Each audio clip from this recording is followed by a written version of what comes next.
o que eu vou tentar mostrar hoje são a cronologia para a chegada das esculturas de Machado de Castro, do seu laboratório, e depois até outras situações menos explicadas, ou menos explicáveis neste momento, que é simultâneo também com, de certa forma, a alteração da cronologia para a própria construção da quinta. Durante muitos anos se disse, pelo escrito de 1863 do Vilhena, que a quinta teria sido começada a construir em 1742, quer dizer, antes disso, porque o infante Dom Francisco morre em 1742, nós hoje em dia sabemos de fonte segura, com documentos, que antes de 1755 não existia nada, a não ser a quinta, que era uma quinta de produção normalíssima, e porque é que não existia nada em 1755? É porque não há notícia de destruição em Caxias, quando houve notícia de destruição em Cascais.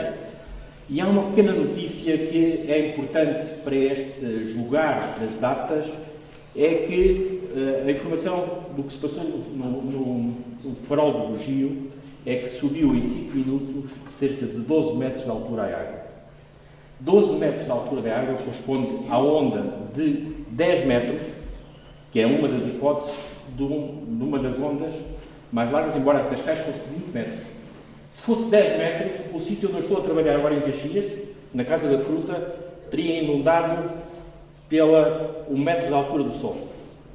Se for a onda de 20 metros, ela teria chegado praticamente a meio da cascata. Não haver notícias de destruição, como houve nos fortes de São Julião, no forte de São Bruno, é lógico perceber se não há notícia de destruição, é porque não havia nada para destruir. Ponto final. E é preciso, no workshop de Caxias, eu poderei explicar isto com mais pormenor. O projeto para a construção da cascata de Caxias é um projeto que eu considero simbiótico. Portanto, é uma parceria, e este não é tecnicamente o nome, mas é um trabalho conjunto de Mateus Vicente Oliveira e Machado de Castro. Porque Machado de Castro faz as esculturas para o projeto, simultaneamente para um sítio da cascata. Não são esculturas estáticas que podem ser mudadas. Elas são feitas de propósito para um sítio, para uma cena, para todo um espetáculo cénico que se pretendeu dar. Portanto, não poderia ser feita a cascata e depois mais tarde pensar-se nas esculturas. Não. Foi feito tudo ao mesmo tempo, e aquele trabalho que Machado de Castro diz que, na carta ao Frei Manuel de Cenáculo, que estava como um trabalho de Caxias, refere-se a esta primeira fase, que já vamos ver qual é, das esculturas que fazem parte da cena mitológica representada no âmbito da cascata. Mas é preciso não esquecer que não foi uma coisa depois da outra, foi uma coisa feita em função da outra. Por isso é que eu considero que é um projeto simbiótico e não uma coisa que como acontece mais tarde na própria quinta, que chegam esculturas que foram postas e mudadas e passearam-se da quinta, se quiser.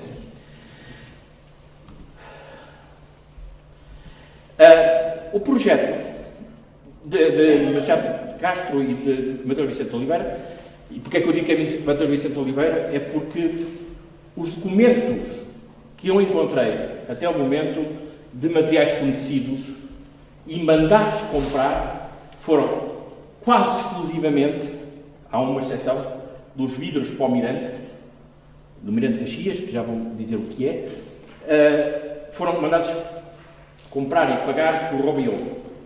Mas Mateus Vicente Oliveira é quem manda todas as ordens de pagamento das obras da quinta. E os antecedentes que nós podemos falar em termos de data é 1777. 1777 é a primeira data que nós temos como notícia da construção. E reparem que é também simultaneamente a data de chegada ao poder, ao trono, de Dona Maria I. É também a data que o Marquês de Pombal já estava retirado. É a data onde Dom Pedro começa a ter a sua própria liberdade de executar projetos. E este projeto é um projeto pessoal de Dom Pedro III, que faz da Quinta Real de Caxias, especialmente da sua cascata e do seu jardim, um projeto pessoal de desenvolvimento e de upgrade em relação àquilo que já tinha acompanhado em Queluz. Há uma melhoria e há uma introdução temática que até ao momento é coerente. As esculturas não são lá postas por acaso, porque são decorativas, todas elas têm uma ligação intrínseca com a própria quinta, todas elas. Portanto, Dom Pedro começa a ter necessidade de desenvolver este projeto a seu belo prazer, a seu belo gosto e ao seu belo pagamento. Muitas das obras de Caxias são pagas por Dom Pedro III através de uma verba que se chamava o Bolsinho do Rei. Portanto, não era sequer da Casa do Infantado. Era ele próprio que investia, como investia em muitas outras coisas, muitos outros apoios que dava. Temos depois 1783. 1783 é o primeiro testamento que Dom Pedro III faz 3 anos antes da sua morte. Lendo com atenção o testamento, ele é um processo rigoroso de explicação dos seus bens, das suas intenções e até da sua forma de pensar sob o ponto de vista social. Realmente, ler o testamento de Dom Pedro III é perceber que ele entrega as quintas, mas entrega as quintas com uma nota. Diz, devem ser entregues as quintas e quem ficar com elas deve tratar do mesmo modo, com os mesmos salários, com as mesmas férias e com as mesmas regalias, o pessoal que lá está, que sempre me foi muito fiel. Isto não é aquela imagem de Dom Pedro que nos é transmitida pelos autores do século XVIII, do século XIX, que dão de Dom Pedro uma imagem revezada pelos. Em 1783, pela mão do Padre Maino, seu confessor, ele dita um testamento, portanto já disse 3 anos antes da sua morte, e que ele assina depois, confirma esse testamento, em que ele deixa a Quinta de Caxias à infanta mais velha, portanto maior idade, o que era normal, e não a Dom João VI, como muita gente pensa. Mais tarde, em 1789, já por mão de Dona Maria I, numa segunda, ou num desenvolvimento do seu testamento, onde estão apresentadas as contas, a resolução das contas, das dívidas e dos dados, o testamento é emendado, é alterado, pela via de que a infanta, Dona Maria ou Mariana, nunca sei se é Maria ou se é Mariana, tinha casado com um príncipe espanhol e, segundo diz o testamento, não se deveria prejudicar o erário régio. E então a quinta vem para a posse de Dom João VI, o príncipe regente, que já tinha no primeiro testamento recebido Queluz, e bem posta. É concluído o Mirante de Caxias. O Mirante de Caxias, que é uma coisa que não se conhecia até hoje, até há uns tempos, e que esta é uma maquete que foi construída por simpatia das entidades militares, nomeadamente da engenharia militar, que me proporcionou fazer-se esta maquete com os documentos que foram encontrados na Torre do Tombo sobre o Mirante. Este Mirante tem uma história que depois não tenho tempo de contar, que foi comprado por Dom Pedro III. É outra compra de Dom Pedro III, no sítio onde estava o moinho. Mas em 1783, o Mirante estava acabado. Reparem que o Mirante acaba antes a construção do paço ter acontecido. Em 1777, porque é o início das obras? É porque, na conta do administrador Luís Simões, o que aparece é um montante imenso de grampos de ferro, e estes grampos de ferro são muito elucidativos, porque a construção da cascata é uma construção que nós podemos considerar pré-fabricada. É composta de lajes de pedra espessa e pilares. E depois tudo encaixa. E é é unida com grampos chumbados e a própria grade serve de lintela em toda esta construção. Na visita a Caxias, eu terei muito gosto em mostrar este tipo de situações e mostrar aquelas grades.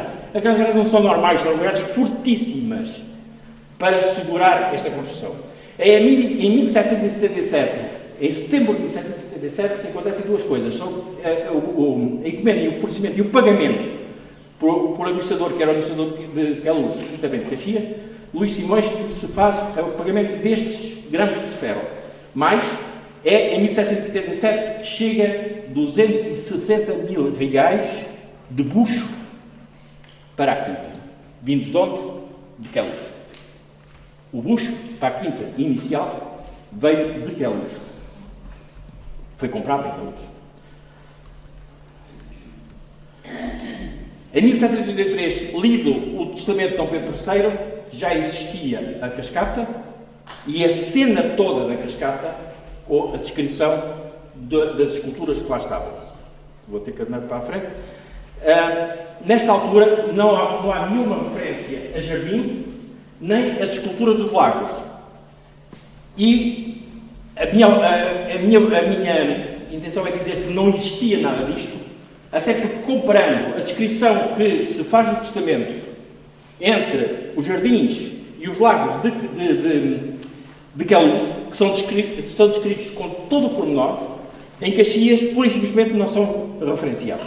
Portanto, não havia esta exceção, eram duas quintas que estavam num testamento. Portanto, se houvesse esse jardim ou os lagos, eles teriam sido mencionados.